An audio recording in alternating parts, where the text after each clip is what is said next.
Guess who got brands talking? Brandlive.co.za. Good morning, everyone. You have tuned into the WITEE Chatterbots show, Women in Tech Empowering Everyone. Hashtag us on hashtag WITEE, WITEE. We are coming to you live from the Bohemian city of Melville from our cute studio in 27 boxes. I'm Carmen Murray, a lover of tech and ideation. She's got this like purple flash of hair.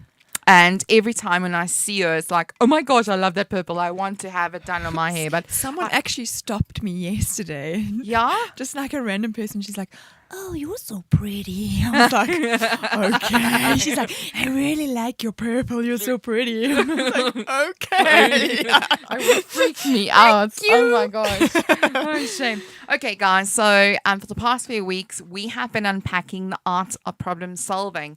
Now, I've been working on this for quite some time, and I would love to hear you guys' feedback as we're going through this. It's the 8 Eyes Infinity Model, and it's a methodology to help you to solve problems, but also not to look at it from a linear perspective, but almost an open loop going in and out so that you can start thinking differently, because problems are not linear. Therefore, your thinking should not be linear. Exactly. I think on the first segment we unpacked was the actual research. Okay, that was all about the insight and the initiation. Insight, really, that whole think first, design later.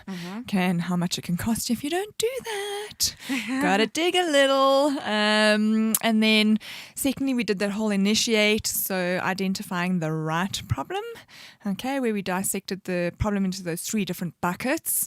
And then I think last week we really touched on that inspiration. So fueling creativity and the inspiring innovation. We'd even given everyone a challenge to go think of something cool from the past and then, put something like futuristic on it, like the whole Tamagotchi versus Pokemon Go. Okay. Yes. So just to refresh your memory for all of those who you didn't actually get to listen in, you can tweet us at hashtag WITEE show 2, and we will actually send you that link so you can catch up. There is a 1 and a 2. And yes. You can just, this is Carmen's special knowledge that we're sharing.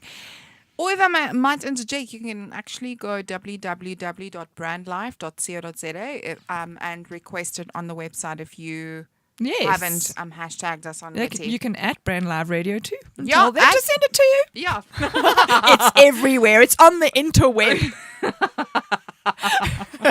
Anyway, okay, right, Jess. So today I'm going to take you through improving from inspiration. So when we were unpacking last week, we were looking at where do you find inspiration, and specifically around case studies, looking at things, old things in a new way, new things in an old way, and also just looking at, that nothing is original and that there's this whole thing of adjacent innovation where everything inspires you, and to keep a spark file. And yes, it's a process. Yeah. And to realize that inspiration is a process. It's not something that you just do once off, and to spend 10% of your week getting inspiration. Now, when it comes to improving, so now you've gone through, say, you've identified the problem.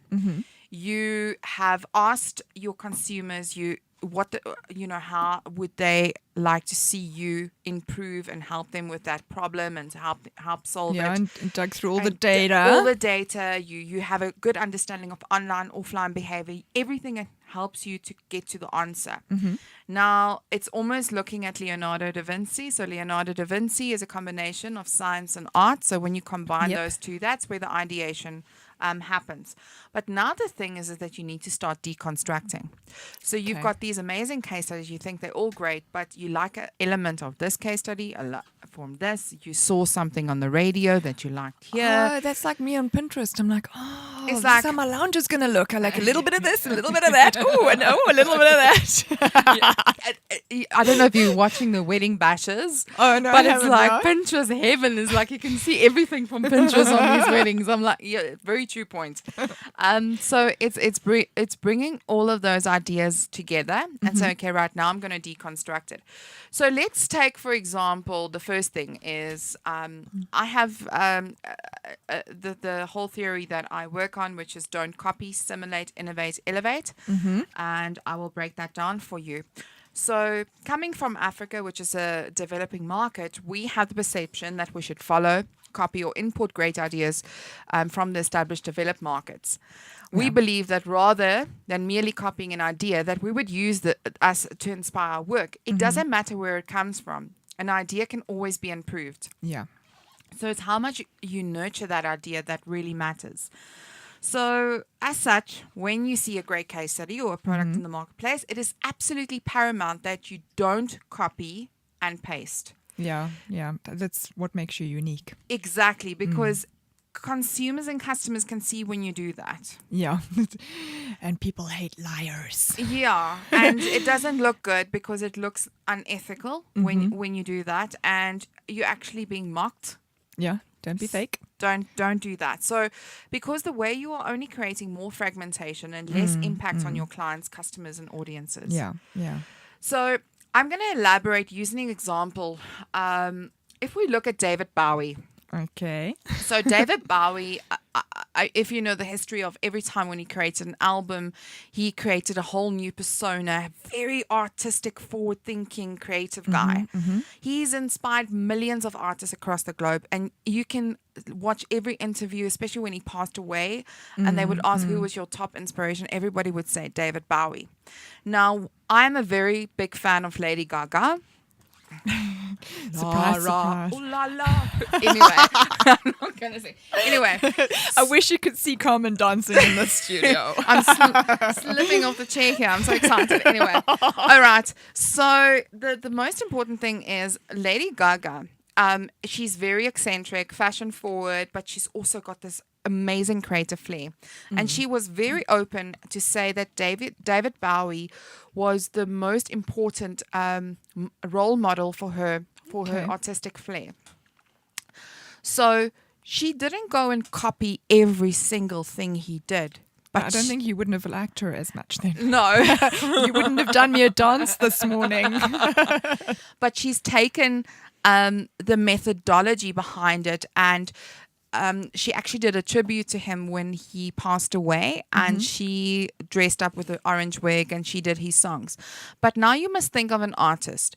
When an artist go and perform a song, they have to first learn the words, feel the words. If you watch X Factor, The Voice, whatever, you have to simulate that emotion, and you need to live and experience what those emotions are. What does the actual words of the song mean? I call that the whole Goosepimple Principle. When they're on X Factor and I don't get goosepimples, they suck. Don't vote for them. Exactly. So it's exactly all about living it through that person's eyes. Yeah. And this is what brings me to simulate. So simulate is to imitate the appearance of what it is. Now, Jess, if I had to explain that to you, do you understand what that means in terms of a case study? No, go for it. Tell me. Okay. She's looking at me. I'm not going to answer. That was a trick question on live radio. Okay, so if you look at a case study, you seeing a brand took a specific problem, they created a very clever little gadget, or they did something amazing, and you're like, oh my gosh. Now you're looking at that and you think, okay, I want to do exactly the same. But in order for you to understand where they came from, you need to delve into it. Okay. So you take every single thing word for word and you break it and you start thinking, okay, what could their objectives have been? Yes. Let's jot it down. Okay, we understand that these were the objectives. What's the data behind it to support that? Yeah. For example, I'm just trying to think. Giving sanitary pads to young girls in the rural areas. Yeah. And they did this drive. Okay, why did they do the drive? What is the stats behind it? Is there a real problem that we're not aware of? Love the way how this brand connected it to their values. What are their values? Yeah. Is this person a competitor of mine?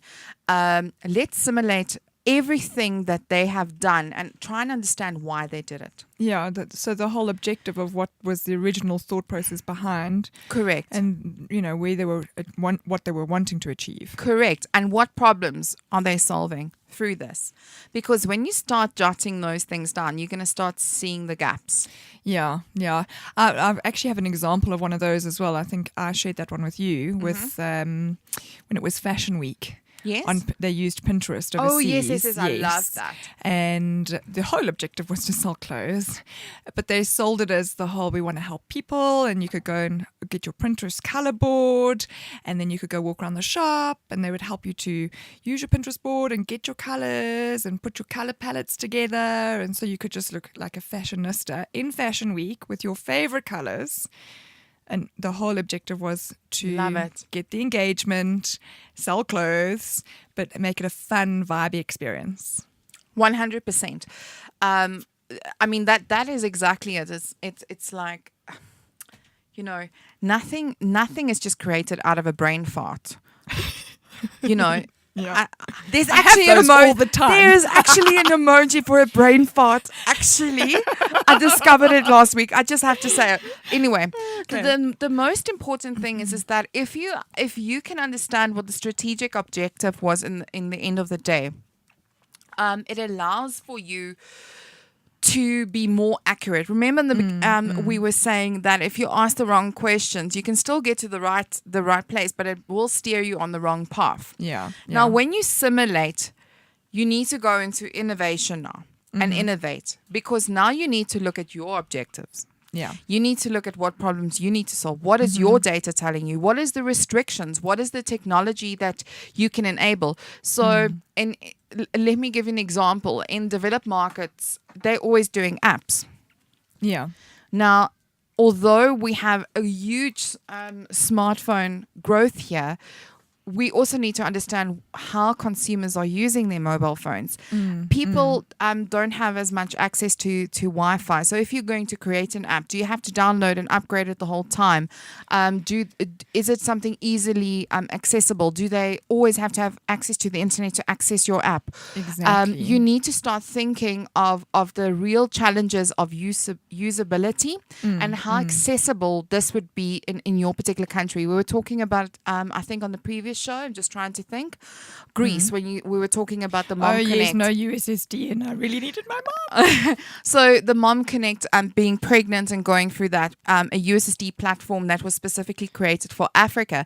Yeah. Now, if you have to talk to Americans about a USSD, they have no idea what you're talking about, because that was a technology that was built specifically to solve an African they don't have problem. our internet problem. Although I must say, on an island in Greece, I don't have much internet. For sure, because you're in the remote. So to anyone listening who wants to enter that market, maybe we can take USSD there. Yes, so just to go back to innovation.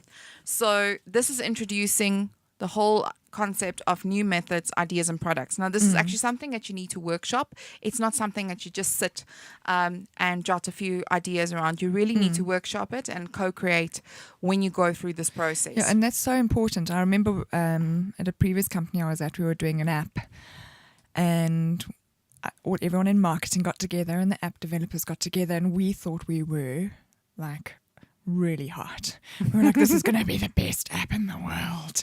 We brainstormed, but we never actually got like our end user to come in to say what they would like. So we went with this app and we went to market, and it went live, and everyone was so excited, and people bombarded us with how rubbish the app was because it had like a little slidey thing, because they couldn't use it. But if we'd just asked in the beginning, it would have been less costly than having to go back and change that functionality by just innovating and in collaborating and using all of that stuff together. I totally agree with that, because, so many times there's these campaigns that are built. But if you are creating a promotional app, Use it every single year, but use the methodology of simulating, innovating, elevating, improve. Exactly. Something that you can customize and you can build on top of that. That you can have more available funds to actually drive strong promotions. Because so Exactly. many times a lot of companies would go and say, okay, right, we love what's been presented to us. So we want to do something very similar, and then they'll put $1 million or $2 million to that particular thing and only have 10,000 Rand worth of prizes. Yeah. That you need to have a commercial model, and you need to incentivize, and you need to stand out and to drive that promotion. So you need to think of it in that specific order. Yeah. And I think you said, like, on the last show, it's about thinking outside of the box. And I often say to people is when you're going to go down this path and you want to innovate, is when you're doing something, it is a living, breathing thing. It's going to grow. You've got to innovate continuously so that you can just keep going. Otherwise, like that $2 million, you may as well actually just have thrown it in the fireplace and watched it burn. Yeah.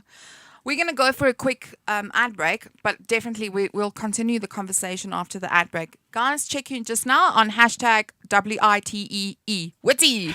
Have you ever thought about the power of social media? Social media has the power to make your business grow. Grow! Yeah.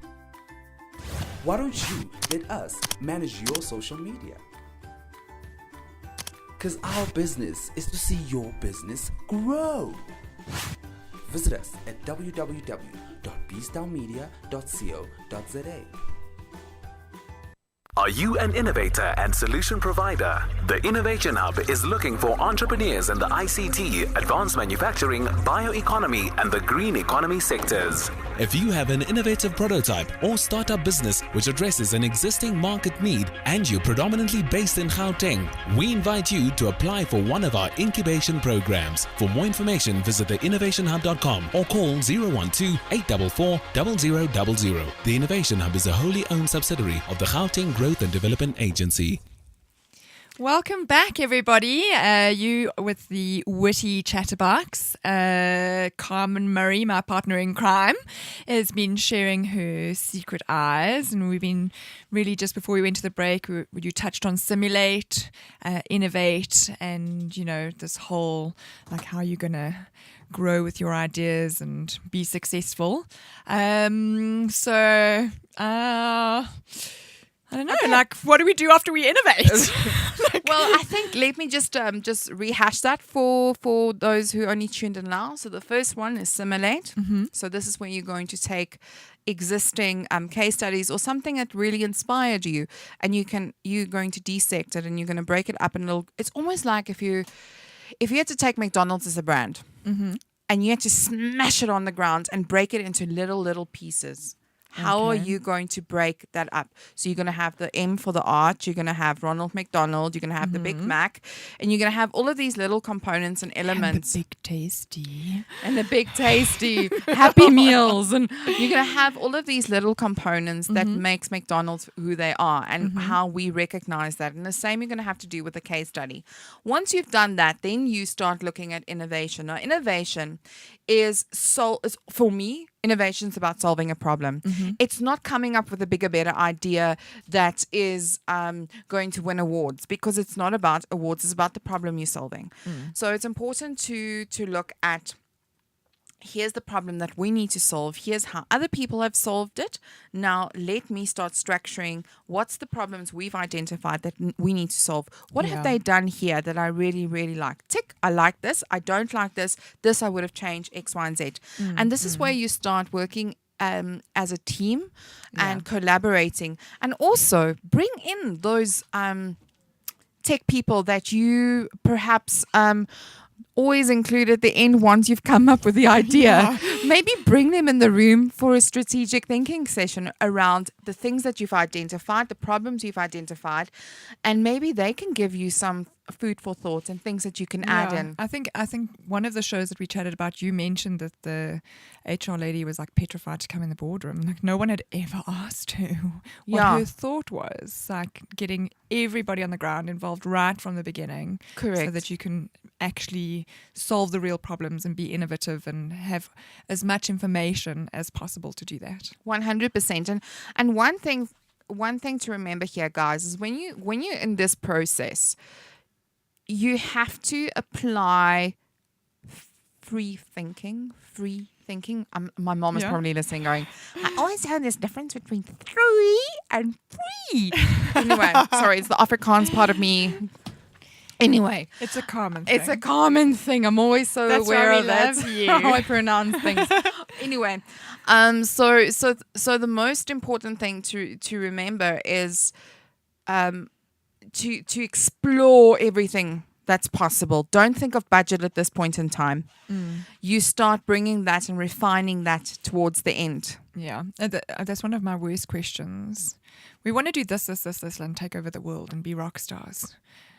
We've only got 10,000 Rand. I'm like, let's just park that, understand the data. Like, I've just done a project where we found in the research that there was a potential market of making 6 million a year that was missed because the data wasn't analyzed correctly. So when you walk in and you've got 10,000 Rand on your mind, but the potential is there, like, Correct. what is budget? If you do it right, you will always find budget. Yeah. Oh, hi, CEO. I'd like to make you 12 million Rand this year. How much do you want to get that? Yeah, and Yeah. it's very true what Jess is saying now. You know, if you look at advertising, for example, to determine the budget that you need to spend, what's the outcome? What do you want to achieve? Exactly. So if you say that you want to do 1,000 leads, giving 1,000 Rand is not going to get you 1,000 leads. It doesn't work like that. Exactly. So you have to go on the average click-through rates and cost per lead and all of those things. But then you need to consider, is your brand maybe your brand awareness. Does people know what you do? You need to think of Exactly. all of the other components. You can't just think of, okay, well, they've done it, so I want to do it. Therefore, this is how it's going to happen. Exactly. And that takes me back to where you're looking at the real problems within business. Yeah. So you said like 1,000 leads. So taking it a step further, like, do you want 1,000 quantity leads, or do you want 10 quality. high value leads? Like, really take it down to what is the problem in the business? What is the opportunity in the business? How do we innovate to improve? Get that, learn about it, again, innovate again until you just got this, like, I call it the secret sauce. And then Yes. you're just onto that winner. Correct. And it's always looking at all of those various scenarios. But don't think of budget, because if you think of budget, this is where everything goes wrong. Yeah. Because you don't have the right idea in mind, because you're starting being limited from the word go. Exactly. It's like when you want to, let's take it like away from a business side. If you really love your boyfriend, do you really think about how much it's going to cost for his Christmas present? You love it. You'll move heaven and earth. Yes. So it's just the same thing. Love your customer like you love your boyfriend. Or Or your your husband. girlfriend. Husband, girlfriend, wife. Whichever. Feed the love. Good point, Jess. Whoa. Okay, so the next part, so we've spoken about simulate, innovate, is elevation. So I think there's a song. I think it's from Bono, U2. Yeah. Terrible. So it is to raise to a more important and impressive level. So it's key to now that you've learned how other people's done it, you've learned what you have to do. Now you bring in the bells and whistles, and now you put it all together and you elevate it and take it to the next level. Yes. I've actually got a very good example for you. So at Mobitainment, there was a few years ago the Cannes Lions award that was won by Unilever, and I think PhD was involved with it, where it was the Cannes Kajura station. Yeah. So it was in the rural areas, and they couldn't advertise to the people in these particular rural areas. And the reason for that was due to a lack of electricity. But people found a way to charge their phones all the time. And they have like those little, almost like the Nokia phone still, like, you know, the Those were the best feature phones phones. I mean, they ever. last forever. And what they did was they created the free missed call line, and then you get a call back of 15 minutes radio that you could listen to on your phone. Oh, and awesome. Unilever created this. It was a categories. So it was from sunlight to Omo, everything was in there, domestos. And they then created jokes and little episodes, soapies, and daily entertainment. And then in between, they had ads of their various products. Very So clever. created this content, and we looked at it and we were like, oh my gosh, what an incredible case study. And they won, they cleaned all the awards, I think, for 2 years in a row with that case study. Yeah. And we thought, oh my gosh, that would be such an amazing thing to do in South Africa. How can we apply that? So we literally had to take it and break it into little components. Yeah. And we said, okay, right, the first thing is, love the idea of doing content back with a callback. Yeah. But that is not as valuable to our consumers locally as it would be as to give them a 3-minute call. How can we do that? We can still do an ad, but maybe not that long because people are in taxis. They can maybe not, there's a lot of noise around them. So we need to make it short and sweet. Also, the some of the advantages that we have is that we with some of these platforms is it's cross networks. Yeah. So you can use the same technology across networks, but you couldn't necessarily get the same rates that they did. So they managed to get a lot of work done with a very small budget in comparison to how it would cost here. So what we came up with was a Quicks call, which is a free sponsored call where you can make a 3-minute call to anybody in South Africa and you get a trigger back with a 20 to 30 second ad, which is about the brand, talking about their things, what promotions they're doing. But then it's also the viral components and how people got to know about it. So if you initiated the free call, you got a message to say, here is a 20% coupon or 20% off coupon that you can go and use. And then the person that you call get a message to say, the person that just called you made a free call. You too can make a free call by dialing X, Y, and Z. And you know what? That's one of the things. As South Africans, we love stuff for free. We do. But I do think it messes with our minds when everybody is doing the same thing and Yes, which we touched on. Don't do it the same. Oh, yeah. So we like stuff free, but just give it to us in a different way. 100%.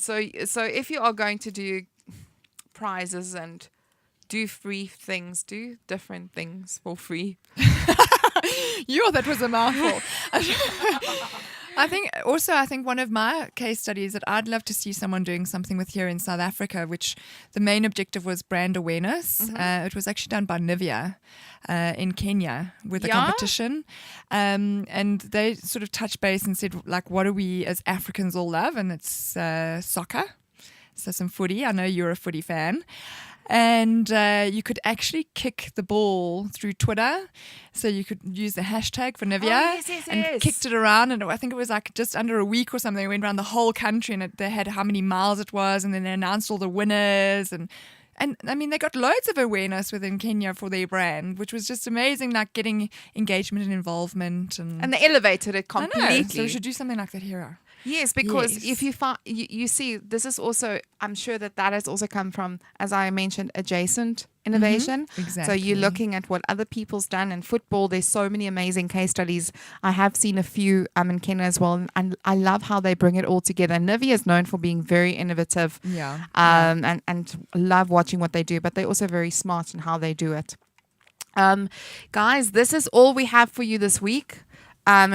Time flies so quickly. Like, if I just had a whole day, we could actually really uncover all of these things. But if you want to do that, then maybe you just need to contact me and, let me know if you're interested in the masterclass. And we can set something up. But awesome. This is it for me. Yes, and from me, you must just hashtag WITEE and get yourself booked with Common so you can learn some more. Okay. Cheers, guys. You're listening to brandlive.co.za.